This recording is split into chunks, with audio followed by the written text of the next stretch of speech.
वो कहते हैं कि सवालों के जवाब नहीं देती आपकी सरकार बुलडोज करती है, आपकी सरकार में मुसलमानों के हक छीने जाते हैं और कह रहे हैं कि इस देश का मुसलमान डरा हुआ है क्योंकि आप वक्फ बिल लेकर आने वाले हैं। देखिए, वक्फ बिल से किसी को भी डरने की जरूरत नहीं। 2013 में कांग्रेस पार्टी ने पार्लियामेंट के अंतिम सेशन में कोई लंबी बहस के बगैर वक्फ बिल को पारित कर लिया और वो बिल पारित कर अपनी अपीसमेंट की पॉलिसी को आगे बढ़ाने के लिए, वोट बैंक क्रिएट करने के लिए ढेर सारे ऐसे प्रावधान कर दिए जो हमारे संविधान से ही मेल नहीं खाते। हम वक्फ बिल को संविधान से संरेखित करने का काम कर रहे हैं। कोई भी बिल, कोई भी कानून संविधान के स्पिरिट से ऊपर नहीं हो सकता है। एक फैसला वक्फ बोर्ड करता है, उसको देश की अदालत में चुनौती नहीं दे सकते। ऐसा भारत जैसे देश में कैसे चल सकता है? कभी नहीं हो सकता। और हुआ है, मैं आपको बताता हूं, दिल्ली के 123 प्राइम लोकेशन की प्रॉपर्टी को वक्फ घोषित कर दिया और कानून क्या बनाया, इसको आप चैलेंज नहीं कर सकते हो। प्रयागराज में चंद्रशेखर आजाद गार्डन, जहां चंद्रशेखर आजाद जी ने अंतिम सांस ली, उसको वक्फ की प्रॉपर्टी घोषित कर दिया गया। अब कोई मौलाना साहब कहते हैं पार्लियामेंट और राष्ट्रपति भवन वक्फ है, ईडन गार्डन्स भी। अब भाई ये कैसे चलेगा? हमने इतना ही बदलाव किया है कि कोई भी निर्णय होगा, वो निर्णय कानून की अदालत में इसको चुनौती दे सकते हैं। तो सरकार के निर्णय को भी दे सकते हैं। वह कभी क्यों? तो क्या सरकार ऐसे रोएगी कि हमारा अधिकार ले लिया? सरकार के कानून भी चैलेंज होते हैं। और ये पूरा पचड़ा जब पार्लियामेंट में चर्चा होगी, दूध का दूध पानी का पानी हो जाएगा। ये देश के माइनॉरिटी को, विशेषकर मुस्लिम भाइयों बहनों को गुमराह करना चाहता है। मैं इनको कहना चाहता हूं, आपके अधिकार पर कोई तराप मारने की बात। अब कहते हैं हमारी मस्जिदें छीन लेंगे। ये रिट्रोस्पेक्टिव इफेक्ट से बिल नहीं आ रहा है, कैसे छीनी जाएगी? बिल आगे के समय के लिए है। आप 2013 में जो बिल लेकर आए थे वो रिट्रोस्पेक्टिव इफेक्ट से था, मगर वोट बैंक कंसोलिडेट करने के लिए झूठ पर झूठ बोलते जाना। इतने साल से इतने चुनाव हारे, फिर भी सीखते नहीं है। हम क्या कर सकते बताइए? लेकिन कुछ मेंबर ऑफ पार्लियामेंट, ओवैसी जैसे तो ब्लैक बैंड पहनकर आते हैं पार्लियामेंट में। ये बिल आएगा तो बहुत हंगामा होगा। देखिए, उनका विरोध करने का अधिकार है।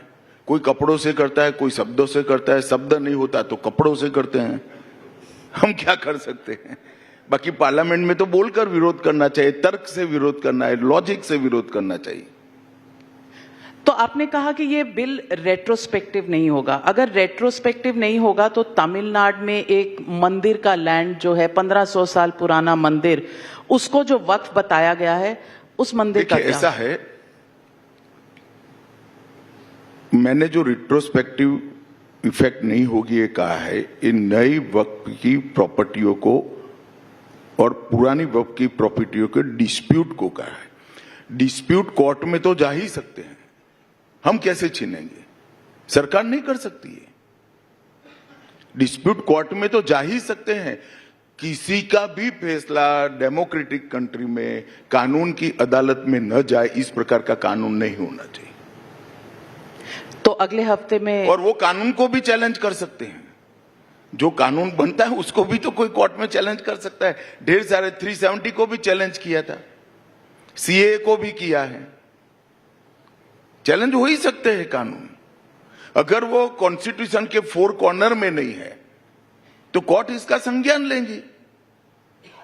तो अगले हफ्ते वक्फ संशोधन बिल पार्लियामेंट में मूव कर देंगे? देखिए, पार्लियामेंट का टाइम टेबल मुझे मालूम नहीं है, मगर इसी सत्र में हम वक्फ संशोधन का बिल रखेंगे।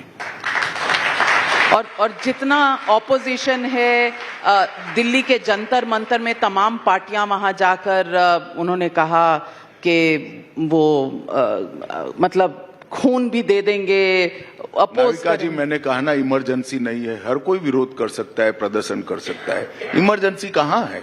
आप उन पर इल्जाम लगाते हैं कि वो अपीजमेंट करते हैं। सौगातें मोदी जो ईद पर भेजी जा रही है वो अपीजमेंट नहीं है? नहीं, इसमें क्या अपीसमेंट है? आपने होली भेजी नहीं, बैसाखी भेजेंगे? कई कार्यकर्ताओं ने भेजा है। आपको इंटरेस्ट सौगाते मोदी में है, आपको मतलब मीडिया को। नहीं, होली की भेजी थी। हमारा तो 15 अगस्त का भी कार्यक्रम होता है, 26 जनवरी का होता है, जन्माष्टमी का होता है, रामनवमी देखना कैसे मनाते हैं हम। इसमें कोई आपत्ति नहीं, मगर आपको सिर्फ यही दिख रहा है। आजकल सवाल इस पर उठ रहे हैं कि पॉलिटिक्स में चुनाव आ रहे हैं, तो बिहार का चुनाव आ रहा है, वहां नीतीश जी असेंबली में कुछ ऐसी बातें कर रहे हैं, कभी नेशनल एंथम चल रहा है, चल पड़ रहे हैं, तो क्या चुनाव की ये जो गठबंधन है ये दुरुस्त है, फर्म है? गठबंधन दुरुस्त है। हमारे सभी के सभी जिलों में एनडीए के सभी घटक दलों के जिला स्तर के संयुक्त सम्मेलन भी हो चुके हैं। सभी कार्यकर्ता एकजुट हैं। हमने बिहार के विकास के लिए मोदी जी की सरकार ने, नीतीश जी की सरकार ने ढेर सारे काम भी किए हैं।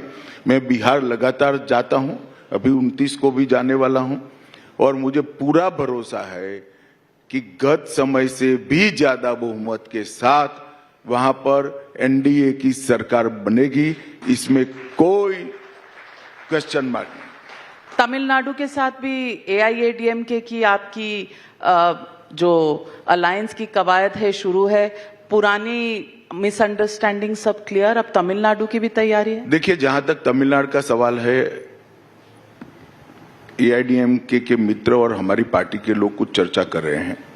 जैसे ही घोषित होगा देश के सामने आ जाएगा। परंतु वहां डीएमके सरकार ने जिस तरह से भ्रष्टाचार किया है और जिस तरह से अव्यवस्था फैली है, इंडस्ट्री वहां से भाग रही, यूथ वहां से भाग रहा है, हायर पे स्केल देकर भी कोई तमिलनाडु में नौकरी करना नहीं चाहता, इतनी अव्यवस्था कर दी है। जो साउथ के का एक जमाने में सबसे प्रोग्रेसिव और डेवलप स्टेट माना जाता था, वो स्टेट आज बिल्कुल तितर बितर होने के कगार पर स्टालिन जी ने लाकर रख दिया, डीएमके ने लाकर रख दिया है। और ये सबसे तमिलनाडु की जनता परेशान है। मुझे विश्वास है कि तमिलनाडु में एनडीए की सरकार बनेगी। एक बार चुनाव आने दीजिए, अभी काफी देर है। बहुत सारा जनता का संकल्प जब तमिलनाडु में जाते हैं तो दिखाई पड़ता है। मैं विगत 1.5 महीने में 3 दिन जाकर आया हूं।